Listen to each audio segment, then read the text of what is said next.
नमस्कार, जनता टीवी देख रहे हैं आप। मैं हूं आपके साथ पूजा मोहन पांडे। बुलेटिन की शुरुआत करते हुए सबसे पहले आपको बताएं, पीएम नरेंद्र मोदी ने दिल्ली में समाजवादी पार्टी के संरक्षक मुलायम सिंह यादव से मुलाकात करी है। इसके अलावा नेशनल कॉन्फ्रेंस के नेता फारूक अब्दुल्ला भी इस दौरान मौजूद रहे। संसद का बजट सत्र समाप्त होने के बाद लोकसभा स्पीकर ओम बिरला की मौजूदगी में पीएम नरेंद्र मोदी ने विपक्ष के इन प्रमुख नेताओं से मुलाकात की है। यही नहीं, रक्षा मंत्री राजनाथ सिंह भी इस मौके पर मौजूद थे। इस दौरान सभी नेता हल्के अंदाज में नजर आए और हंसी मजाक करते हुए दिखाई भी दिए। सपा नेता मुलायम सिंह यादव से पीएम नरेंद्र मोदी अक्सर बेहद सद्भाव से मिलते रहे हैं। यही नहीं, इस दौरान पीएम नरेंद्र मोदी की कांग्रेस अध्यक्ष सोनिया गांधी से भी मुलाकात हुई है। मुलायम सिंह यादव से पीएम नरेंद्र मोदी की मुलाकात हुई है और ये जो तस्वीरें हैं ये आप देख पाएंगे।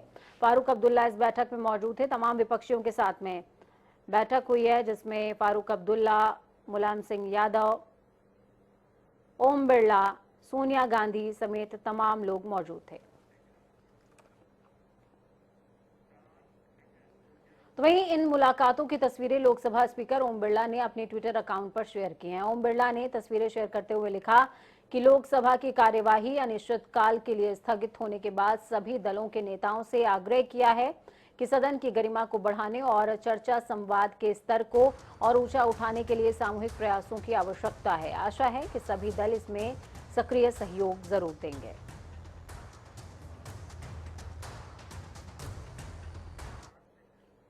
रामनगरी अयोध्या के विकास में अब और तेजी आएगी। सीएम योगी आदित्यनाथ की मौजूदगी में मुख्यमंत्री आवास पर आज मर्यादा पुरुषोत्तम श्रीराम इंटरनेशनल एयरपोर्ट की जमीन एयरपोर्ट अथॉरिटी ऑफ इंडिया को लीज पर दी गई है। श्रीराम एयरपोर्ट के लिए राज्य सरकार ने लगभग 318 एकड़ जमीन खरीदी है। इसके लिए प्रदेश सरकार के नागरिक उन्नयन विभाग और एयरपोर्ट अथॉरिटी ऑफ इंडिया के बीच में लीज एग्रीमेंट किया गया था। इस एग्रीमेंट के बाद अब अयोध्या में बनने जा रहे इंटरनेशनल एयरपोर्ट के काम में तेजी आएगी।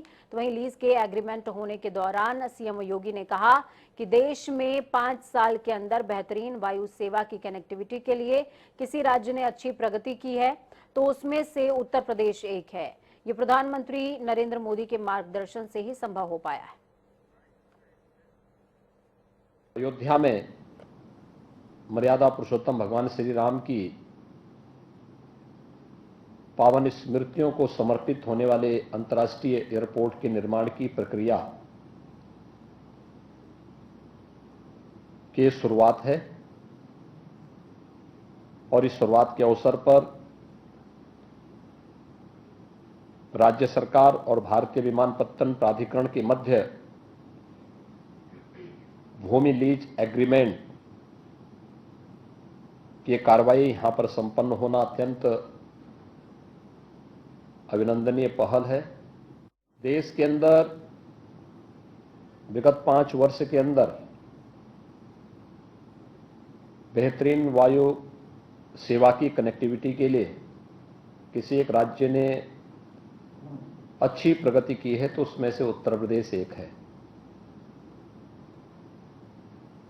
यह सब संभव हो पाया देश के यशस्वी प्रधानमंत्री श्री नरेंद्र मोदी जी के मार्गदर्शन और उनकी प्रेरणा से। उत्तर प्रदेश विधानसभा चुनाव के बाद अब सबकी निगाहें विधान परिषद के चुनाव पर हैं। 5 बजे यानी कि कुछ ही देर बाद चुनाव प्रचार थम जाएगा। जिला प्रशासन ने 9 अप्रैल को शांतिपूर्वक मतदान कराने के लिए तैयारियां पूरी कर ली हैं। स्थानीय निकाय की 36 एमएलसी सीटों में 9 सीटों पर बीजेपी प्रत्याशी के निर्विरोध चुने जाने के बाद अब 27 सीटों पर 9 अप्रैल को वोटिंग है। ऐसे में बीजेपी और सपा के बीच में कांटे की टक्कर है, लेकिन पूर्वांचल की कई सीटों पर बीजेपी के लिए निर्दलीय और बागी उम्मीदवारों ने चिंता बढ़ा दी है। पूर्वांचल में कई सीटों पर सीधी तो कई जगहों पर त्रिकोणीय मुकाबला बन गया है। एमएलसी चुनाव में धनंजय सिंह, ब्रजेश सिंह और रघुराज प्रताप सिंह उर्फ राजा भैया जैसे बाहुबलियों के करीबी और रिश्तेदार के चुनावी मैदान में उतारने से लड़ाई रोचक हो गई है। आजमगढ़ से लेकर वाराणसी और प्रतापगढ़ तक बीजेपी के लिए अपने ही बागी नेता सिरदर्द बने हुए हैं, जो अपने अपने करीबियों की जीत तय करने की कोशिश में लगे हुए हैं।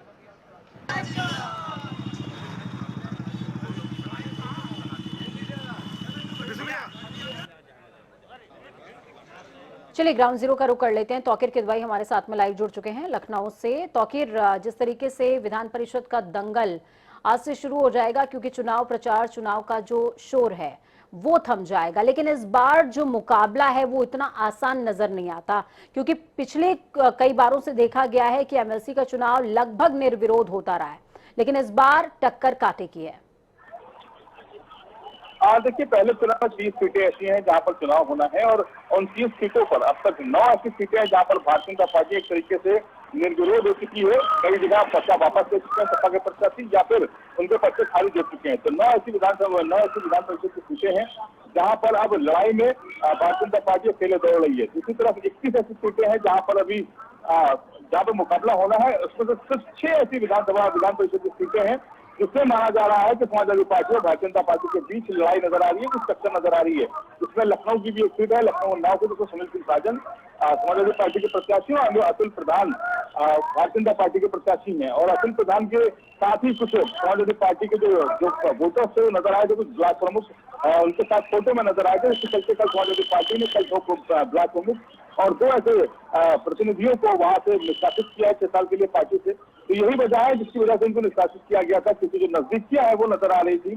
तो फिलहाल जो 21 विधान परिषद की सीटें हैं उनमें चुनाव होना है। इसके अलावा दूसरे चरण में सिर्फ 6 सीटों पर चुनाव होगा। उन 6 सीटों पर भी सीधा मुकाबला समाजवादी पार्टी और भारतीय जनता पार्टी का माना जा रहा है। तो कहीं ना कहीं जो लड़ाई है वो भारतीय जनता पार्टी के लिए काफी आसान नजर आ रही है, क्योंकि शासन और सत्ता का भी चुनाव कहलाता है ये। सभी लोग सत्ता प्रधानी पार्टी से जुड़ना चाहते हैं। तो जो भी ब्लॉक प्रमुख, जिला पंचायत सदस्य, ग्राम प्रधान, जो भी जितने वोटर्स होते हैं इसमें, वो कहीं ना कहीं सत्ता के पक्ष में ज्यादा नजर आते हैं। तो फिलहाल अभी देखना होगा कि समाजवादी पार्टी अपना कितना बेहतर इसका प्रदर्शन कर सकती है, क्योंकि जिस तरह से उनका चुनाव रहा उसमें माना जा रहा था कि 700 से ज्यादा ऐसे जिला पंचायत सदस्य जो जीत के आए थे पिछले अभी जो ग्रामीण चुनाव थे उसमें। तो अभी वो कितना साथ देंगे समाजवादी पार्टी का, इतना समय बताएगा।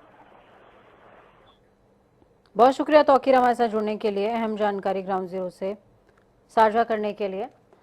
तो वहीं बड़ी खबर सामने आ रही है। लखनऊ सपा अध्यक्ष अखिलेश यादव ने समीक्षा बैठक करी है। समाजवादी पार्टी प्रदेश कार्यालय पर समीक्षा बैठक हुई है।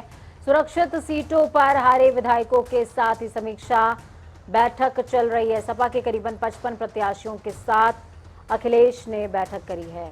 तो बड़ी खबर, अहम जानकारी आपको दे रहे हैं। सुरक्षित सीटों पर हारे विधायकों के साथ बैठक कर रहे हैं अखिलेश यादव। सपा के करीबन 55 प्रत्याशियों के साथ अखिलेश यादव की बैठक चल रही है। हार पर मंथन का जो सिलसिला है वो समाजवादी पार्टी की तरफ से शुरू हो चुका है और कार्यालय पर समीक्षा बैठक भी इसी संदर्भ में हुई है। और सबसे बड़ी बात यह है कि पहली ये जो बैठक चल रही है इसमें 55 ऐसे सुरक्षित सीटों के विधायकों को बुलाया गया है जो कि हार गए हैं और किन कारणों के चलते हार का उनको सामना करना पड़ा, इन तमाम जो बिंदु हैं उन पर मंथन करने की कोशिश की जा रही है। तौकीर जुड़े हुए हमारे साथ में। तौकीर, क्या कुछ अपडेट है? 55 वो विधायक कौन कौन से हैं जो इस मीटिंग में शामिल हैं, और साथ में क्या लगता है कि अखिलेश यादव इस मंथन के बाद क्या समाजवादी पार्टी को रिवाइव करने की, दोबारा से रिबिल्ड करने की जो कोशिश है वो और ज्यादा आक्रामक तरीके से कर पाएंगे? देखिए, अब 2024 का चुनाव है। पिछली बार बहुजन समाज पार्टी के साथ समाजवादी पार्टी ने चुनाव लड़ा था, बहुत बेहतर प्रदर्शन नहीं कर पाए थे, जबकि वादे बहुत किए गए थे, दावे किए गए थे कि 50 से ज्यादा सीटों पर ये गठबंधन काम आएगा, लोगों की जीत होगी। लेकिन जमीन पर जब रिजल्ट आया तो 10-12 सीटों पर ही दोनों को गठबंधन सिमट गया था। फिलहाल एक बार सिर्फ अभी 2022 से चुनाव खत्म हो चुका है और 2024 का चुनाव सामने नजर आ रहा है। ये पहली बार ऐसा है कि चुनाव खत्म होने के बाद समाजवादी पार्टी ने समीक्षा बैठक बुलाई है, क्योंकि अभी तक दलों की बैठक हुई है, विधायकों की बैठक हुई है, लेकिन समीक्षा बैठक के नाम पर ये पहली बार ऐसा हुआ है समाजवादी कार्यालय में इनको बुलाया गया। खास बात है कि उन 55 विधानसभा के प्रत्याशियों को बुलाया गया जो सुरक्षित सीटों पर दावेदारी कर रहे थे, यानी कि जो दलित वोट बैंक है उसके ऊपर वो दावेदारी कर रहे थे। और सारे समीकरण इससे भी बिगड़ गए थे, क्योंकि जो बहुजन समाज पार्टी है, माना जा रहा था कि वो आपका कोर जो वोटर है, यानी कि जो दलित वोट बैंक है, वो एक बार मायावती की तरफ ही रुख करेगा और उन जगहों पर समाजवादी पार्टी बड़ी जीत कर सकती है। लेकिन नतीजे जब आए तो थोड़े से उलट फेर जरूर नजर आया। जो दलित वोट बैंक है वो भी दशक के बाद भारतीय जनता पार्टी की तरफ चला गया, जिसकी वजह से जो सुरक्षित सीटें थी वहां पर भी समाजवादी पार्टी बहुत बेहतर प्रदर्शन नहीं कर पाई। 55 ऐसी सीटें हैं जहां पर उनको हार मिली। तो फिलहाल ये जो दावे किए जा रहे थे, इन्हीं समीकरणों के बिहार पे दावे किए गए थे कि ऐसी जगहों पर समाजवादी पार्टी बड़ी जीत दर्ज करेगी, क्योंकि ये माना जा रहा था कि जो बहुजन समाज पार्टी है उसके साथ 20% का जो दलित वोट बैंक रहता है वो अपने कैडर वोट को समेटने में कामयाब होंगे और जो बाकी जो वोट है उसको समाजवादी पार्टी के साथ आएगा, ताकि उनकी और इसी वजह से दावे किए जा रहे थे कि बड़ी जीत दर्ज की जाएगी। उन जगहों पे हार के मंथन यही हो रहे हैं कि आखिर ये जो दलित वोट बैंक था वो बहुजन समाज पार्टी के साथ क्यों नहीं गया, और जो दावे किए जा रहे थे कि वो अगर वहां से नहीं जाएगा बहुजन समाज पार्टी और जिस तरीके से बीएसपी का साइलेंट रहना या यूं कहें कि दलित वोटर्स का डाइवर्ट हो जाना, ये वाकई में एक बहुत बड़ा रीजन रहा है बीजेपी के इस बहुमत के आंकड़े और सपा के लिए ये जो निराशाजनक आंकड़े रहे हैं उसका। बहुत शुक्रिया हमारे साथ जुड़ने के लिए, तौकीर अहम जानकारी साझा करने के लिए। तो वहीं आपको बता दें कि गोरखनाथ मंदिर के बाहर पुलिसकर्मियों पर हमले के बाद का आरोपी अहमद मुर्तजा अब्बासी ने पूछताछ के दौरान कई बातें कबूल करी हैं। जांच एजेंसियों के दावे के मुताबिक उसका कहना है कि मुसलमानों के साथ गलत हो रहा है, सीए एनआरसी भी गलत है, बस इसी गुस्से में उसने पुलिसकर्मियों पर हमला कर दिया। मुर्तजा से लखनऊ में कई एजेंसियां पूछताछ कर रही हैं। सीए एनआरसी का जिक्र करते हुए मुर्तजा ने कहा, मेरे दिमाग में बस यही चल रहा था कि कोई काम करने के पहले आदमी उसके बारे में सोचता है। मुसलमानों के साथ गलत हो रहा है तो हमने सोचा अब कर ही दो भाई, नेपाल में भी नहीं सो पाए थे। ये पूर्व में ही बताया जा चुका है कि घटना एक बड़े साजिश का हिस्सा है और हर एक पहलू पर विचार किया जा रहा है।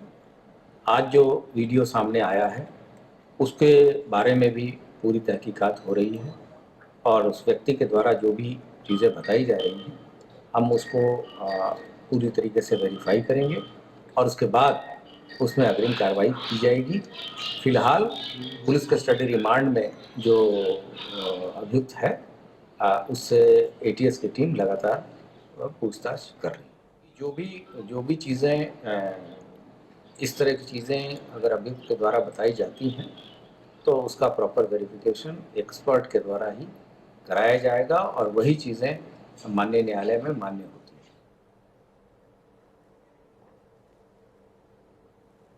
टेम्पो पे चढ़े 450 से 500 रुपये की सामान था। टेम्पो पे चढ़े, टेम्पो से नौगढ़ है, शेयर टेम्पो में नौगढ़ से जो है उसने कहा कि हम आपको रिजर्व में गोरखपुर पहुँचा देंगे। तो हमने कहा भाई ठीक है, गोरखनाथ में रुकवा देना। तो वहीं पुलिस है उसी पे हम कुछ अपना कर देंगे कि हम भी चले जाएंगे, काम हो जाएगा, हम भी ना हम रहें। तो वहीं समाजवादी पार्टी के राष्ट्रीय अध्यक्ष अखिलेश यादव ने गोरखपुर स्थित गोरखनाथ मंदिर में हमला करने वाले मुर्तजा अब्बासी का बचाव किया है। अखिलेश ने बीजेपी पर मामले को बढ़ा चढ़ाकर पेश किए जाने का आरोप लगाते हुए कहा कि युवक दिमागी समस्या से ग्रसित है। बुधवार को अखिलेश यादव ने मीडिया से बातचीत के दौरान गोरखनाथ मंदिर पर किए गए हमले को लेकर कहा कि इस मामले में अभी जो जानकारी मिली और मुर्तजा के पिता ने जो कहा उसके हिसाब से उसे दिमागी समस्याएं हैं। तो वहीं अखिलेश यादव के बयान पर पलटवार करते हुए यूपी के डिप्टी सीएम केशव प्रसाद मौर्य ने कहा कि अखिलेश तुष्टीकरण की राजनीति कर रहे हैं। केशव मौर्य ने कहा कि गोरखनाथ मंदिर में हमला करने वाला आतंकवादी है। अपराधी जांच और तथ्यों के आधार पर जांच एजेंसियां तय करेंगी, लेकिन मुस्लिम तुष्टीकरण की राजनीति ने अखिलेश यादव का बयान जनता की सुरक्षा का मजाक बनाना है, ऐसा कहा है। आतंकवादी अपराधी कौन है ये सपा नहीं तय करेगी। जो जानकारी आ रही है और उसके पिता ने जो कहा है कि साइकेट्रिक प्रॉब्लम थी, बाइपोलर इश्यूज हैं उसके साथ, मुझे लगता है वो पहलू भी देखना पड़ेगा। और बीजेपी तो वो पार्टी है जो बात को न जाने कितना खींच देती है। मैं यह मानता हूं कि श्री अखिलेश यादव जी और समाजवादी पार्टी, इनका रिश्ता नाता जैसे आतंकवादियों के साथ पहले से प्रकट होता रहा है। किस प्रकार से 2013 में इन्होंने जो आतंकवादी हमले हुए थे उनके इन्होंने मुकदमे वापस लिए, किस प्रकार से फिर उन मुकदमों को वापस लेने से माननीय उच्च न्यायालय ने रोक लगाई और फिर उस पर मुकदमा चला और उनको आजीवन कारावास और फांसी तक की सजा हुई। गोरखनाथ मंदिर पे जो हमला है वह हमला साधारण नहीं है, वो एक बहुत गंभीर घटना थी और उस गंभीर घटना की जांच में जुटी हुई पुलिस का मनोबल तोड़ने या ऐसे अपराध करने वालों का मनोबल बढ़ाने का यह प्रयास श्री अखिलेश यादव जी के द्वारा जो किया गया है, मैं उसकी कड़ी भर्त्सना करता हूं और श्री अखिलेश जी को यह स्पष्ट तौर से कहना चाहता हूं कि अगर खुल करके बताएं, अगर उनको आतंकवादियों से इतनी मतलब अपराधियों से ऐसी, मैं अभी इस व्यक्ति को जो जांच के दायरे में है उसके बारे में इनको टिप्पणी कोई नहीं करनी चाहिए, पूर्व मुख्यमंत्री हैं, लेकिन इन्होंने इतनी बड़ी घटना को अंजाम देने वाले, एक तरफ हमारे सुरक्षा बल के जवानों ने अपनी जान में खेल करके उसको पकड़ते हैं, जब उसके तार तमाम आतंकी संगठनों से पता चलते हैं, कई लोगों से पूछताछ जारी है। इस बीच में समाजवादी पार्टी के राष्ट्रीय अध्यक्ष और नेता विपक्ष के रूप में जिन्होंने सदन में आकर के शपथ ली है, यह बयान बहुत ही घटिया है, बहुत ही निंदनीय है। तो खबरों में आगे बढ़ेंगे, बात उत्तराखंड की करेंगे। उत्तराखंड के सीएम आज मसूरी पहुंचे, जहां उन्होंने मसूरी के उप चिकित्सालय में सिटी स्कैन मशीन का लोकार्पण किया। कैबिनेट मंत्री गणेश जोशी भी इस दौरान उनके साथ मौजूद रहे। गणेश जोशी ने मसूरी की विभिन्न समस्याओं को मुख्यमंत्री के समक्ष रखा है।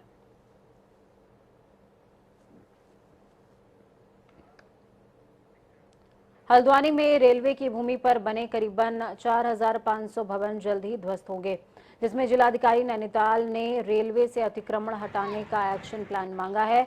इस अतिक्रमण को हटाने के लिए नैनीताल जिला प्रशासन रेलवे को पुलिस बल मुहैया कराएगा।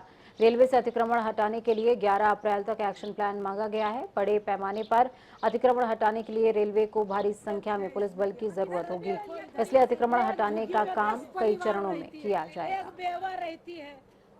जो बैठक हुई है रेलवे प्रशासन के साथ, तो उसमें उन लोगों को हम लोगों ने बताया था कि आप 11 तारीख तक अपनी कार्य योजना हमें दें कि किन किन स्थानों से सबसे पहले अतिक्रमण हटना है और उसमें किन किन संसाधनों की उनको आवश्यकता होगी, उसकी क्या व्यवस्था ये पहले से कर लेंगे। अगर वो संसाधनों की व्यवस्था पहले से कर लेंगे, मैन पावर है, जेसीबी मशीन है और सारी चीज़ें, उसके बाद जब ये कार्य योजना हमें 11 तारीख तक देंगे, तब हम लोग एक बार एक समीक्षा करेंगे कि किस जगह से हम लोग को पहले फेज़ में अतिक्रमण हटाना है और कितना हमें पुलिस फोर्स की आवश्यकता होगी, कितने मजिस्ट्रेटों की आवश्यकता होगी।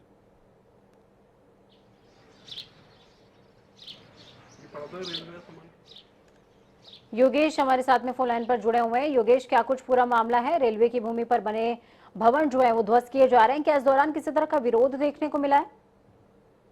देखिए पूजा, लंबे समय से रेलवे की एक बड़ी भूमि पे अतिक्रमण हुआ है, जिसका मामला हाईकोर्ट से लेकर सुप्रीम कोर्ट तक भी लंबे समय तक चला। रेलवे ने भी कई बार इस मामले को लेकर आवाज उठाई, कई बार सीमांकन किया गया, नोटिस उन्हें दिए गए, लेकिन अब एक बड़े रूप में अतिक्रमण के खिलाफ रेलवे कहीं ना कहीं कार्रवाई करने जा रहा है। 4500 से ज्यादा भवन जल्दी ध्वस्त किए जाएंगे, जिसको लेकर कार्य योजना तैयार की जा रही है। जिला प्रशासन के साथ उनकी कई दौर की बैठकें हो चुकी हैं। 11 अप्रैल तक जिला प्रशासन ने उनसे पूरा एक्शन प्लान मांगा है, जिसके बाद अप्रैल के लास्ट में ये अतिक्रमण अभियान चलेगा, जिसमें 4500 से ज्यादा जो भवन रेलवे की भूमि पे हैं उनको ध्वस्त किया जाएगा, जिसमें कहीं ना कहीं हजारों परिवार रहते हैं। जी, बहुत शुक्रिया हमारे साथ जुड़ने के लिए, हम जानकारी साझा करने के लिए। केदारनाथ धाम की यात्रा शुरू होने में भले ही अभी 1 महीने का समय बाकी रह गया है, लेकिन केदारनाथ घाटी के ज्यादातर होटल एडवांस में बुक हो चुके हैं।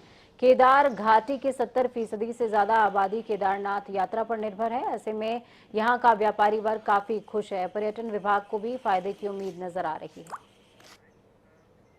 विगत 2 वर्षों से कोरोना के कारण जो कि पूरा होटल व्यवसाय ठप हो चुका था, तो इस वर्ष एक व्यवसायों में एक उम्मीद जगी है कि इस वर्ष काफ़ी उनके पास इंक्वायरियां आ रही हैं और इस वर्ष क्षेत्र में काफ़ी बुकिंगें आ रही हैं और होटल व्यवसायों पर जो आर्थिक रूप से जो बैंकिंग ऋण का और उन पर जो एक्स्ट्रा बिजली के बिलों की ये समस्याएं जो उत्पन्न हुई थी, उनको इस बार व्यवसायी सॉल्व कर पाएंगे। और हम ये चाहेंगे कि इस वर्ष यात्रा में प्रशासन का और व्यवसायों का पूरा सहयोग रहे और इस चारधाम यात्रा को एक सुव्यवस्थित ढंग से चलाया जाए। कोरोना महामारी में 2 साल तक ड्यूटी देने वाले पैरा मेडिकल स्टाफ को ड्यूटी से हटा दिया गया है। ऐसे में कर्मचारी नाराज हैं और प्रदर्शन कर रहे हैं। कर्मचारी नौकरी पर बहाल करने की मांग को लेकर अड़े हुए हैं। उचित कदम नहीं उठाने पर कर्मचारियों ने उग्र आंदोलन की चेतावनी दी है। आपको बता दें कि 2020 में कोरोना लहर को देखते हुए पैरा मेडिकल स्टाफ भी भर्ती किया गया। और हमारी ये मांग है कि आज सरकार ने हमको जिस तरीके से बाहर का रास्ता दिखाया है, आदेश निकाला है कि कोविड वॉरियर जो है 31/3/2022 तक इनकी सेवा समाप्त कर जाती है। हमारी ये मांग है गवर्नमेंट की हमारा समय विस्तार को किया जाए, हमको आगे का जो बॉन्ड है वो बढ़ाया जाए। क्योंकि जब कोविड चला था, सेकंड वेव जब चली थी, तो यहाँ पे कोई भी बेड खाली नहीं था। मेहनत इस तरीके से बर्बाद जानी चाहिए, इस तरीके से वेस्ट होना चाहिए। हमें इतना तक सुनने को मिला है कि अब मैं नाम नहीं लूंगी, मैं इनडायरेक्टली बोलना चाहती हूँ कि हम लोग कोर्स करके आ रखे हैं, तो हम गाय भैंस चराने नहीं आ रखे हैं। हमें ये बोला गया है तुम लोग पागल हो, तुम लोग नौकरी कर रहे हो यहाँ पे 12-12 हज़ार में, तुम लोग अपने घर, इससे अच्छा तुम गाय भैंस पालते तो तुम्हें ज्यादा पैसा मिलता। तो हम लोग ये सुनने तो नहीं आए हैं। हम लोगों ने अपना घर परिवार त्याग करके हम लोग यहाँ नौकरी कर रहे हैं। कोई किसी डिस्ट्रिक्ट का, कोई किसी डिस्ट्रिक्ट का है। उस टाइम पे हमें खाना भी टाइम पे नहीं मिलता था, रूम भी हम लोग। महंगाई मुक्त भारत अभियान के तहत महानगर कांग्रेस ने पैदल मार्च निकालते हुए विरोध प्रदर्शन किया। एआईसीसी के निर्देश पर कांग्रेस ने महंगाई के विरोध में देशव्यापी आंदोलन चलाया। इसके समापन में कांग्रेसी नेताओं ने सीधे जनता के बीच जाकर उनको बढ़ती महंगाई के प्रति जागरूक किया है। साथ ही सरकार से आम जनता को राहत देने की मांग की है। गुरु नानक स्कूल से जो है अपना ये मार्च हमने निकाला था, क्योंकि अखिल भारतीय कांग्रेस कमेटी के दिशा निर्देश हमको मिले हैं और प्रदेश कांग्रेस कमेटी के दिशा निर्देश मिले हैं कि आज जो है हमें मार्च निकालना है। तो आज हमारे सभी साथियों ने यहाँ पे जो हमने मार्च निकाला है और हमने ये मांग करी है कि भारतीय जनता पार्टी ने जो वादे किए थे कि हम महंगाई कम करेंगे, हम बेरोजगारी दूर करेंगे, हम भ्रष्टाचार को दूर करेंगे, लेकिन ना तो महंगाई कम हो रही है, ना भ्रष्टाचार दूर हो रहा है, ना बेरोजगारी कम हो रही है। बल्कि बेरोजगारी का तो ये आलम हो चुका है कि जो लोग आज जो स्वास्थ्य सेवा में नौकरियों पर लगे तो उन्हें भी निकालने का काम इस सरकार ने कर दिया। तो हमारी जो जंग है वो जनता के लिए हमेशा जारी रहेगी।